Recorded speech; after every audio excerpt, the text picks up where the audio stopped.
ಓಂ ಶ್ರೀ ಗುರುಭ್ಯೋ ನಮಃ ಗಂ ಗಣಪತಯೇ ನಮಃ ದ್ರಾಂ ದತ್ತಾತ್ರೇಯಾಯ ನಮಃ. ಇದು ಮಿಥುನ ರಾಶಿಯವರ ಫೆಬ್ರವರಿ ತಿಂಗಳ ಮಾಸ ಭವಿಷ್ಯ.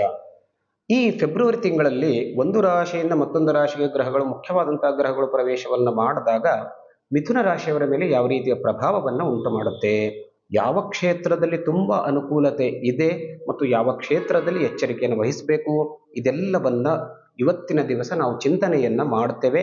ತಮಗೆಲ್ಲರಿಗೂ ಆದರದ ಸ್ವಾಗತ. ವೀಕ್ಷಕರೇ, ನಿಮ್ಮ ಸಹಕಾರ ಯಾವಾಗಲೂ ನಮ್ಮ ಜೊತೆಗೆ ಇರಲಿ.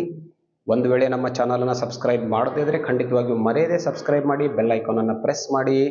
ನೋಡಿ, ನಿಮಗೆ ಜ್ಯೋತಿಷ್ಯಕ್ಕೆ ಸಂಬಂಧಪಟ್ಟಂತಹ ಯಾವುದೇ ಸಮಸ್ಯೆ ಇದ್ದರೂ ಕೂಡ ಅಥವಾ ಸಂಶಯ ಇದ್ದರೂ ಕೂಡ, ವಾಸ್ತುವಿಗೆ ಸಂಬಂಧಪಟ್ಟಂತಹ ವಿಷಯದಲ್ಲೂ ಕೂಡ ಏನಾದರೂ ಸಂಶಯ ಇತ್ತು ಅಂತಂದರೆ ಖಂಡಿತವಾಗಿಯೂ ನಮ್ಮ ಚಾನಲ್ಗೆ ಭೇಟಿ ಕೊಡಿ.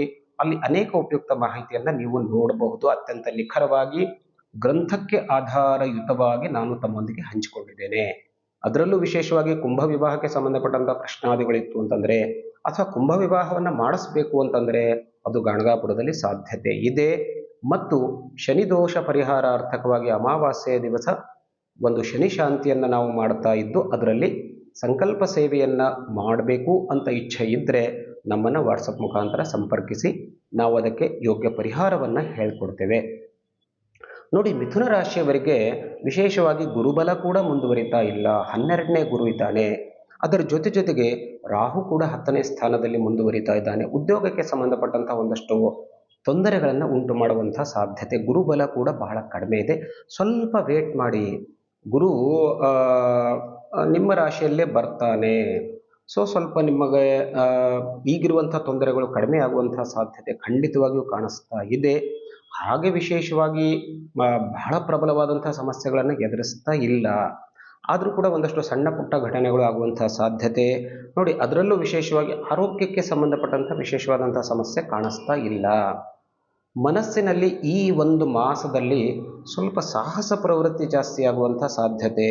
ಅಂತಂದರೆ ಮಾಡದೇ ಇರುವಂಥ ಕೆಲಸಗಳನ್ನು ಅಥವಾ ಟಫ್ ಆಗಿರುವಂಥ ಕೆಲಸಗಳನ್ನು ಮಾಡಬೇಕು ಅಂಥೇಳಿ ಮನಸ್ಸಿನಲ್ಲಿ ಅನಿಸುತ್ತೆ.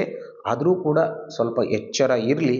ಯಾವುದು ಒಳ್ಳೆಯದು, ಯಾವುದು ಕೆಟ್ಟದ್ದು ಅಂತ ಅನ್ನೋದನ್ನು ವಿಚಾರ ಮಾಡಿ ನೀವು ಅದರಲ್ಲಿ ಮುಂದುವರಿಯಿರಿ. ಹಣಕಾಸಿನ ಪರಿಸ್ಥಿತಿ, ಆರ್ಥಿಕ ಪರಿಸ್ಥಿತಿ ಮಧ್ಯಮವಾಗಿದೆ. ವಿಶೇಷವಾಗಿ ಲಾಭವೂ ಇಲ್ಲ, ವಿಶೇಷವಾಗಿ ನಷ್ಟವೂ ಇಲ್ಲ. ಅದನ್ನು ನೀವು ಹೊಂದಿಕೊಂಡು ಹೋಗಿ ನಿಮಗೆ ಎಷ್ಟು ಬೇಕೋ ಅಷ್ಟು ಖರ್ಚನ್ನು ಮಾಡುವಂಥ ಪ್ರವೃತ್ತಿಯನ್ನು ಬೆಳೆಸ್ಕೊಂಡ್ರೆ ನಿಮಗೆ ಖಂಡಿತವಾಗಿಯೂ ಅನುಕೂಲತೆ ಇದೆ. ಇಲ್ಲಿ ಈ ಒಂದು ಮಾಸದಲ್ಲಿ ವಿಶೇಷತೆ ಅಂತಂದರೆ, ಯಾವ ಯಾವ ಸಮಸ್ಯೆಗಳು ಉದ್ಭವವಾಗುತ್ತೋ ಆ ಸಮಸ್ಯೆಗಳನ್ನು ನೀವು ಒಂದಷ್ಟು ಜಾಣ್ಮೆಯಿಂದ, ಅಂತಂದರೆ ಮಾತಿನಿಂದ, ಒಳ್ಳೆಯ ಮಾತಿನಿಂದ ನೀವು ಸಮಸ್ಯೆಗಳಿಗೆ ಪರಿಹಾರವನ್ನು ಕಂಡುಕೊಳ್ತೀರಾ. ಅಂದರೆ ಮುಖ್ಯವಾಗಿ ನಿಮ್ಮ ಸಮಸ್ಯೆಗಳು ಅಥವಾ ಯಾವುದಾದ್ರೂ ಜಗಳಗಳಿತ್ತು ಅಂತಂದರೆ ಅದು ನಿಮ್ಮ ಮಾತಿನಿಂದ ಪರಿಹಾರವಾಗುವಂತಹ ಸಾಧ್ಯತೆ ಇರೋದರಿಂದ ಒಳ್ಳೆಯ ಮಾತನ್ನು ಉಪಯೋಗಿಸಿ ಅಲ್ಲಿ ಸೊಲ್ಯೂಷನ್ನ ಕಂಡುಹಿಡ್ಕೊಳ್ಳಿ. ಅದರಿಂದ ಒಳ್ಳೆಯದಾಗುತ್ತೆ. ಇನ್ನು ಈ ಒಂದು ಮಾಸದಲ್ಲಿ ಸ್ವಲ್ಪ ಪ್ರಯಾಣದ ಪರಿಸ್ಥಿತಿ ಕಾಣಿಸ್ತಾ ಇದೆ.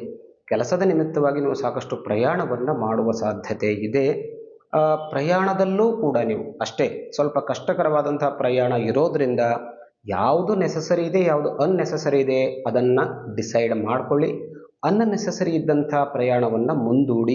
ಅದರಿಂದ ನಿಮಗೆ ಅನುಕೂಲ, ಒಳ್ಳೆಯದು ಖಂಡಿತವಾಗಿಯೂ ಆಗುತ್ತೆ. ಉದ್ಯೋಗ ಕ್ಷೇತ್ರದಲ್ಲಿ ನೀವು ಮಿಶ್ರ ಫಲವನ್ನು ಅನುಭವಿಸ್ತೀರಾ. ಅಂದರೆ ಒಳ್ಳೆಯ ಸಂಗತಿ ಕೂಡ ಇದೆ. ಒಂದಷ್ಟು ನಿಮಗೆ ಪ್ರಮೋಷನ್ಗೆ ಸಂಬಂಧಪಟ್ಟಂಥ ಯಾವುದಾದ್ರೂ ಪೆಂಡಿಂಗ್ ಕೆಲಸ ಇದ್ದರೂ ಕೂಡ ಅದು ಸ್ಟಾರ್ಟ್ ಆಗುತ್ತೆ.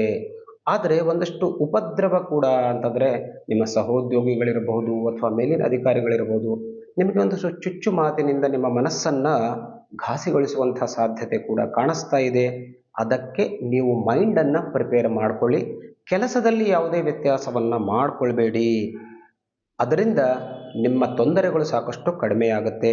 ವಿದ್ಯಾಭ್ಯಾಸ ಇರಬಹುದು ಅಥವಾ ಪರೀಕ್ಷೆ ಇರಬಹುದು, ಈ ಒಂದು ಮಾಸದಲ್ಲಿ ಸಾಕಷ್ಟು ಅನುಕೂಲತೆ ಕಾಣಿಸ್ತಾ ಇದೆ.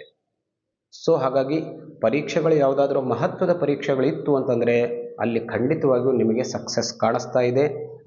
ಶತ್ರುಗಳ ಮೇಲೆ ಕೂಡ ನೀವು ಹಿಡಿತವನ್ನು ಸಾಧಿಸ್ತೀರಾ ಅಂತ ಅನ್ನೋದನ್ನು ತೋರಿಸ್ತಾ ಇದೆ. ಯಾವುದೇ ಜಗಳ ಇರಬಹುದು, ಅಲ್ಲಿ ಜಯ ನಿಮ್ಮದು ಖಂಡಿತ ಇರುತ್ತೆ. ಸದ್ಯಕ್ಕಂತೂ ಮದುವೆ ಯೋಗ ಕಾಣಿಸ್ತಾ ಇಲ್ಲ. ಆದರೆ ಪ್ರಯತ್ನ ಮುಂದುವರಿಸಿ, ಕುಲದೇವರ ಆರಾಧನೆಯನ್ನು ಮಾಡಿಕೊಳ್ಳಿ, ಗುರು ಅನುಗ್ರಹವನ್ನು ಪ್ರಾಪ್ತ ಮಾಡಿಕೊಳ್ಳಿ. ಎಷ್ಟು ಪ್ರಯತ್ನವನ್ನು ಮಾಡ್ತಿರೋ, ಯಾವುದೇ ಗ್ರಹಗಳು ಅನುಕೂಲ ಇಲ್ಲದೇ ಇದ್ದರೂ ಕೂಡ ಪ್ರಯತ್ನಕ್ಕೆ ಖಂಡಿತವಾಗಿಯೂ ನಿಮಗೆ ಫಲ ಸಿಗೋದರಿಂದ ಅವಿವಾಹಿತರು ಅಂದರೆ ಮದುವೆ ಆಗದೇ ಇದ್ದವರು ಸದಾಕಾಲ ಸಾಧ್ಯವಾದಷ್ಟು ಕೆಲಸಗಳನ್ನು ಬದಿಗಿಟ್ಟು ಮದುವೆಗೆ ಸಂಬಂಧಪಟ್ಟಂತಹ ಪ್ರಯತ್ನವನ್ನು ಮುಂದುವರಿಸಿರಿ. ಅದರಿಂದ ಖಂಡಿತವಾಗಿಯೂ ಸಾಧ್ಯವಾಗುತ್ತೆ. ಇನ್ನು ಒಂದು ಎಚ್ಚರಿಕೆ ಅಂತಂದರೆ, ಹಣಕಾಸಿನ ವಿಷಯದಲ್ಲಿ ಸ್ವಲ್ಪ ನೀವು ಮೈ ಮರೆತರೆ ನಿಮ್ಮ ಲೆಕ್ಕಾಚಾರ ತಪ್ಪಿ ಹೋಗುವಂಥ ಸಾಧ್ಯತೆ ಮಧ್ಯಮ ಅಂತ ನಾನು ಆಗಲೇ ಹೇಳಿದ್ದೇನೆ. ಹಾಗಾಗಿ ಸ್ವಲ್ಪ ಹಣಕಾಸಿನ ವಿಚಾರದಲ್ಲಿ ಒಂದಷ್ಟು ಲೆಕ್ಕ ಇಟ್ಟುಕೊಳ್ಳೋದು ತುಂಬ ಒಳ್ಳೆಯದು. ತೀರ್ಥಯಾತ್ರಾದಿ ಯೋಗವನ್ನು ನಿಮಗೆ ಶನಿ ಕೊಡ್ತಾನೆ ನೋಡಿ. ಒಂದು ಒಳ್ಳೊಳ್ಳೆ ತೀರ್ಥಯಾತ್ರಾದಿಗಳನ್ನು ಮಾಡೋದರಿಂದ ನಿಮ್ಮ ಮನಸ್ಸಿಗೂ ಕೂಡ ನೆಮ್ಮದಿ, ಪುಣ್ಯ ಕೂಡ ಸಂಗ್ರಹವಾಗೋದರಿಂದ ಬೇಕಾದರೆ ಆ ಯೋಜನೆ ಮಾಡಿದರೆ ಅಲ್ಲಿ ಖಂಡಿತವಾಗಿಯೂ ಮುಂದುವರಿಯಿರಿ. ಇನ್ನು ಏನಾದರೂ ಮಹತ್ವದ ವಿಶೇಷವಾದಂತಹ ಕೆಲಸಗಳಿತ್ತು ಅಂತಂದರೆ ಸಾಧ್ಯವಾದಷ್ಟು ನಡೀತಾ ಇದ್ದರೆ ಮುಂದೂಡಿ, ಇಲ್ಲದೇ ಇದ್ದರೆ ಇಲ್ಲಪ್ಪ ಎಮರ್ಜೆನ್ಸಿ ಇದೆ ಅಂತಂದರೆ ಇದ್ಯಾವುದನ್ನು ತಲೆಯಲ್ಲಿ ಇಟ್ಟುಕೊಳ್ಳದೆ ಆ ಕೆಲಸದಲ್ಲಿ ಮುಂದುವರಿಯಿರಿ. ಒಂದಷ್ಟು ಗಣಪತಿಯ ಆರಾಧನೆ, ಗಣಪತಿಯ ಪೂಜೆಯನ್ನು ಪ್ರತಿನಿತ್ಯ ಮಾಡ್ತಾ ಹೋಗಿ.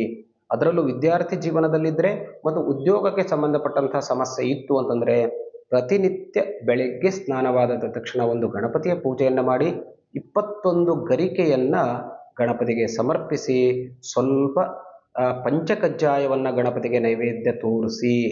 ಅದರಿಂದ ನಿಮ್ಮ ಸಂಕಷ್ಟಗಳು ಪರಿಹಾರವಾಗುತ್ತೆ ಈ ಮಾಸದಲ್ಲಿ. ಅದರ ಜೊತೆಗೆ ಗುರು